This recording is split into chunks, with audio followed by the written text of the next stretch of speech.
മതമൗലികവാദികളെ പൂട്ടിക്കെട്ടാൻ China എന്നും ഒരുപടി മുന്നിലാണ്. മതമൗലികവാദികളുടെ മേൽ ചൈന നടത്തുന്ന ഫാസിസം അതിക്രൂരവും അതികഠിനവുമാണ് എന്നുള്ളതാണ്. നമുക്കറിയാം, അവരുടെ പുസ്തകങ്ങൾ, അതായത് അവരുടെ മതഗ്രന്ഥങ്ങൾ പരിഷ്കരിക്കുക, അതിൽ സോഷ്യലിസം എഴുതി ചേർക്കുക, അവരുടെ ആരാധനാലയങ്ങൾ ചൈനീസ് രീതിയിൽ മാത്രം പണിയുക.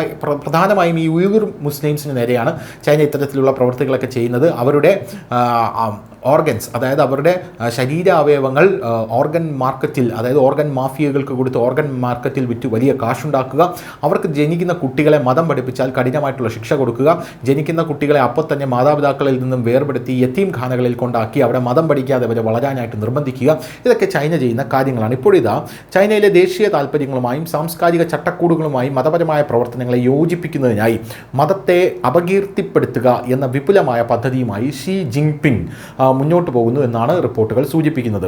കമ്മ്യൂണിസ്റ്റ് പാർട്ടിയുടെ സോഷ്യലിസ്റ്റ് ദേശീയ അജണ്ടയുമായി മതപരമായ ആചാരങ്ങളെ യോജിപ്പിക്കുക എന്നതാണ് ഈ സംരംഭത്തിൻ്റെ ലക്ഷ്യം.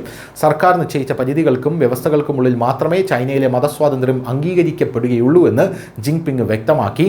മതത്തിൻ്റെ പാപവൽക്കരണമാണ് ഇപ്പോൾ ചൈനയിൽ നടക്കുന്നത് എന്നുള്ളതാണ്. മതത്തിൻ്റെ പാപവൽക്കരണം എന്നത് ചൈനീസ് കമ്മ്യൂണിസ്റ്റ് പാർട്ടി നടപ്പിലാക്കിയ ഒരു തന്ത്രപരമായിട്ടുള്ള ഘടനാ നയമാണ്. രാജ്യത്തെ എല്ലാ മതസമൂഹങ്ങളെയും അവരുടെ ആചാരങ്ങളെയും ചൈനീസ് ദേശീയ സ്വത്വത്തിലേക്ക് സ്വാംശീകരിക്കുക എന്നതാണ് ഇതിൻ്റെ പ്രധാന ലക്ഷ്യം. ഇക്കാരണത്താൽ ഓരോ മതവും അതിൻ്റെ സവിശേഷമായ സാംസ്കാരികവും മതപരവുമായിട്ടുള്ള പൈതൃകത്തെ ചൈനയുടെ സോഷ്യലിസ്റ്റ് മൂല്യങ്ങൾ, ദേശീയ ഐക്യം, സാംസ്കാരിക ചിഹ്നങ്ങൾ എന്നിവയുമായി പൊരുത്തപ്പെടുത്തണം.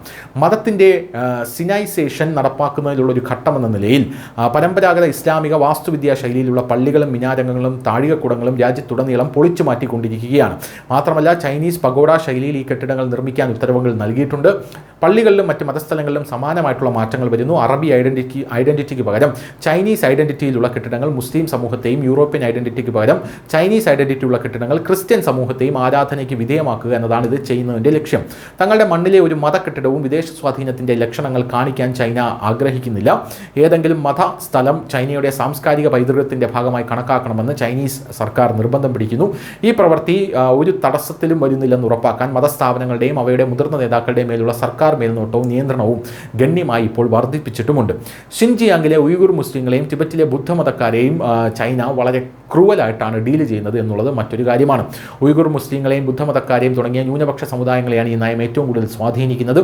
ഈ വിഷയം ഷിൻജിയാങ് മേഖലയിലെ ഉയ്ഗുർ സമൂഹത്തിനെതിരെ വ്യാപകമായ അടിച്ചമർത്തലുകൾ ഉണ്ടാക്കിയിട്ടുണ്ട് എന്ന റിപ്പോർട്ടുകൾ പുറത്തു വന്നിരുന്നു.